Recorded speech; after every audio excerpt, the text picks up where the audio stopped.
Hello বন্ধুরা, সবাই কেমন আছেন? পিউ কুকিং প্যাশনে সকলকে স্বাগত জানিয়ে আজকে আমি একটা একদম নিরামিষ পদ নিয়ে চলে এসেছি। এমনি দিনে কিন্তু রান্না বান্না করা বেশ হয়েই যায়, যে কোনো আইটেমই আমরা করে ফেলতে পারি। কিন্তু নিরামিষ দিনে নিরামিষ রান্না করাই একটু ঝামেলার ব্যাপার। সবার পছন্দ হবে নাকি, সবাই ঠিকঠাক খাবে নাকি, সেসব অনেক ঝক্কি। তাই আজকে আমি একটা পনির আলুর নিরামিষ রেসিপি নিয়ে চলে এসেছি। প্রথমেই আপনাদেরকে অনুরোধ করব, যদি আমার রেসিপিগুলো আপনাদের ভালো লাগে আর যদি আরও ভালো ভালো রেসিপি পেতে চান, তাহলে অবশ্যই আমার চ্যানেলটিকে সাবস্ক্রাইব করে দেবেন। আর রেসিপিটা ভালো লাগলে লাইক করতে কিন্তু ভুলবেন না, পাশে থাকা বেল ঘন্টিটাতে ক্লিক করে দেবেন। এবার তাহলে রান্নাটা শুরু করা যাক। প্রথমেই আমি এখানে প্রায় 300 গ্রামের মতো পনির নিয়ে নিয়েছি। 300 গ্রামের থেকে সামান্য একটু বেশিই হবে, তবু কম হবে না। আর কারা কারা বাড়িতে পনির বানিয়ে পনিরের রেসিপি বানান, সেটা কিন্তু কমেন্টে জানাবেন আমাকে, তাহলে আমারও ভালো লাগবে। আমিও বাড়িতে পনির বানিয়েই পনিরের রেসিপি বানাই, তবে আজ আমি পনিরটা বাজার থেকে কিনেই এনেছি। একদম ফ্রেশ পনির নেওয়ার চেষ্টা করবেন, এটা কিন্তু একদম ফ্রেশ পনির। এবার পনিরগুলোকে আমি দেখুন এইভাবে কেটে নিচ্ছি। আমি একটু বড় বড় সাইজেই কাটছি, আপনারা চাইলে আর একটু ছোটও কেটে নিতে পারেন। দেখুন, আপনারা চাইলে এরকমও কেটে নিতে পারেন, আমি আরও একরকমভাবে কেটে দেখাচ্ছি। এই রকমভাবে 300 গ্রাম চার চৌকো পনিরটাকে মাঝখান থেকে 4টে টুকরো করে নিয়েছি। করে নিয়ে সেই টুকরোগুলোকে আপনারা 4টেও করতে পারেন, আবার 6টাও করে নিতে পারেন। প্রথমে আমি 4টে করেই দেখালাম, আমার মনে হলো সাইজটা একটু বেশি বড় হয়ে যাচ্ছে, সেই কারণে আমি এবার 6টা টুকরো করেই কেটে নিলাম। পনির কাটা হয়ে গেলে এদিকে দেখুন রান্নায় আরও কি কি লাগছে। প্রথমেই নিয়ে নিয়েছি আমি এখানে 1 টিস্পুনের মতো হিং।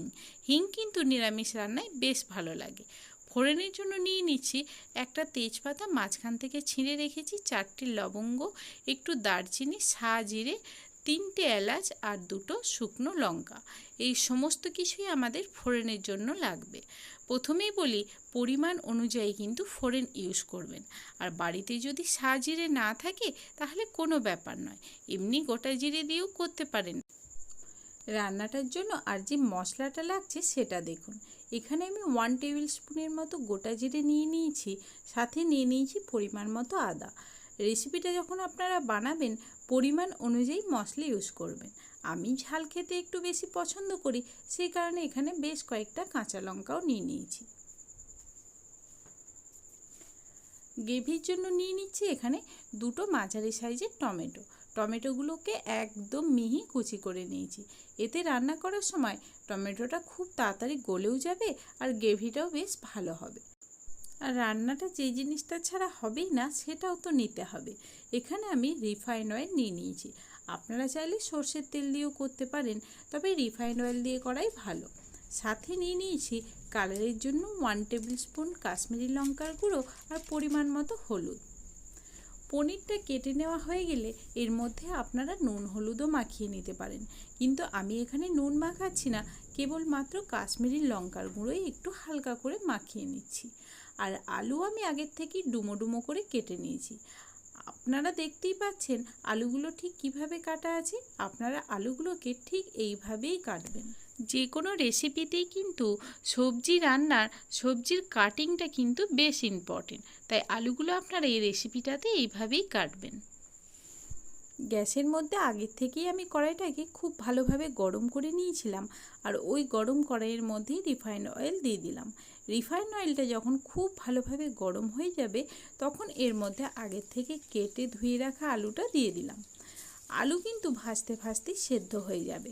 আমি আপনাদের বারবারই বলি, যে কোনো রান্নাতেই যদি আপনারা আলুটা ভেজে সেদ্ধ করে করেন তাহলে কিন্তু সেটার টেস্ট অনেক বেশি হবে। আর আলুটার টেস্টটাই যদি ভালো হয় তাহলে বাকি রান্নার টেস্টটাও বেশ ভালো হবে। সেই কারণে চেষ্টা করবেন আলু নুন হলুদ দিয়ে ঢাকা দিয়ে ভেজেই সেদ্ধ করে নেওয়া, আলাদা করে যেন সেদ্ধ করতে না হয়। তাহলে দেখুন আলুটা আমি এবার নুন হলুদ দিয়ে একটু নাড়াচাড়া করেই চাপা দিয়ে দেবো। এইভাবে চাপা দিয়ে নাড়তে নাড়তেই সেদ্ধ হয়ে যাবে। মাঝে মাঝে ঢাকনাটা খুলে আবারও নেড়ে ছেড়ে ঢাকা দিয়ে দেবেন, দেখবেন যাতে পুড়ে না যায়। এইটুকু লক্ষ্য রাখলেই আলুটা কিন্তু বেশ ভালোভাবে সেদ্ধ হয়ে যাবে। আলুটা এখন আমাদের ভালোভাবেই সেদ্ধ হয়ে গেছে, আলুর কালারটাও বেশ লাল লাল হয়ে গেছে, দেখতেও ভালো লাগছে। আলুটা যখন বুঝেই গেছেন সেদ্ধ হয়ে গেছে আর ভালোভাবে ভাজাও হয়ে গেছে, তখন আলুটাকে এবার আমাদের তুলে নিতে হবে। আর ওই কড়াইয়ে আগের থেকে ম্যারিনেট করে রাখা কাশ্মীরি লঙ্কার গুঁড়ো দিয়ে যেই পনিরটা আমি রেখেছিলাম সেইটা দিয়ে দিলাম। পনির ভাজার কিন্তু একটা সিস্টেম আছে। পনির কখনোই খুব বেশি ভেজে নেবেন না লাল লাল করে, তাহলে পনিরটা শক্ত হয়ে যাবে, খেতেও অতটা ভালো লাগবে না। পনিরটা খুব বেশি হলে 1 মিনিট লো টু মিডিয়াম আঁচে ভেজে নেবেন, তাহলেই কিন্তু পনিরের অরিজিনাল টেস্টটা আপনারা পাবেন। আর পনিরটা রান্নার পরও শক্ত হয়ে যাবে না, খেতেও বেশ ভালো লাগবে। দেখুন ঠিক এই পর্যায়ে আপনারা পনিরটাকে তুলে নেবেন।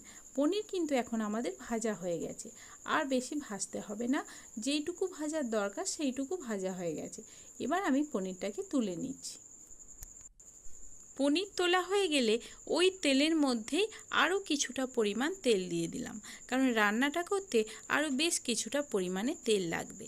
আর তেলটা যখন গরম হয়ে যাবে তখন এর মধ্যে 1 টিস্পুন যে হিংটা নিয়েছিলাম সেটা দিয়ে দিলাম। প্রথমেই হিং দিয়ে দেবেন আর তারপরে সমস্ত ফোড়নের মশলাগুলো একসাথে দিয়ে দেবেন। এই পর্যায়ে অবশ্যই লক্ষ্য রাখবেন, ফোড়ন থেকে যখন খুব ভালো গন্ধ বেরোবে আর খুব ভালো কালার চলে আসবে, কালার চেঞ্জ হয়ে যাবে, তখনই বুঝবেন ফোড়নটা পারফেক্টলি হয়ে গেছে। সেই সময় কুচি করে রাখা টমেটো দিয়ে দিতে হবে। টমেটোটা দিয়ে হালকা একটু নেড়ে চেড়ে টমেটো যাতে তাড়াতাড়ি সেদ্ধ হয়ে যায় সেই কারণে 1 টিস্পুনের মতো আমি এখানে লবণ দিয়ে দিলাম। এই সময় কিন্তু সমস্ত লবণটা দিয়ে দিতে হবে, কারণ আলু আমার আগের থেকে ভাজা আছে আর তাতে লবণ দেওয়া আছে, সেই কারণে লবণটা বুঝে শুনেই দেবেন। এরপর আমি আর রান্নায় লবণ ইউজ করব না, তবে রান্নার শেষে যদি মনে হয় টেস্টের গন্ডগোল হচ্ছে তখন আর একটু লবণ দিয়ে দিতে পারেন। এবার আদা জিরে আর লঙ্কার যে পেস্টটা করে রেখেছিলাম সেটা দিয়ে দিলাম। কালারের জন্য কাশ্মীরি লঙ্কার গুঁড়ো আর হলুদটাও তো রেখেছিলাম, সেটাও তো দিতে হবে তাই না? তাই দেখুন এবার আমি সেই হলুদ আর লঙ্কার গুঁড়োটাও দিয়ে দিলাম। এটা কিন্তু আমি বারবার বলছি কাশ্মীরি লঙ্কার গুঁড়ো ইউজ করছি, আপনারা চাইলে দিতেও পারেন নাও দিতে পারেন। কাশ্মীরি লঙ্কার গুঁড়ো আর টমেটোর থেকে যা দুর্দান্ত কালার বেরিয়েছে সেটা তো আপনারা নিজেরাই দেখতে পেলেন। এবার আলুটা দিয়ে আরও 1 থেকে 2 মিনিট কষিয়ে নিতে হবে। আলুটা মশলার সাথে 1 থেকে 2 মিনিট কষিয়ে নিলেই হবে। আলু সেদ্ধ করাই ছিল আর মশলাও কষানো ছিল, সেই কারণে বেশিক্ষণ কষাতে হবে না। 1 থেকে 2 মিনিট, খুব বেশি হলে 2 মিনিট কষিয়ে নেবেন। এই সময় কিন্তু গ্যাসের ফ্লেমটা লো টু মিডিয়ামেই রাখবেন। যদি এটা বাড়িয়ে দেন তাহলে কিন্তু মশলাটা পুড়ে যাবে আর রান্নার টেস্টটাও একদম ভালো হবে না। এবার গরম জল দিয়ে দিলাম আমি এখানে, আপনারা চাইলে ঠান্ডা জলও দিতে পারেন। গরম জল দিলে কিন্তু রান্নার টেস্টটা ভালো হয়, এটা মনে রেখে যদি গরম জল দিতে পারেন তাহলে তো ভালোই হয়।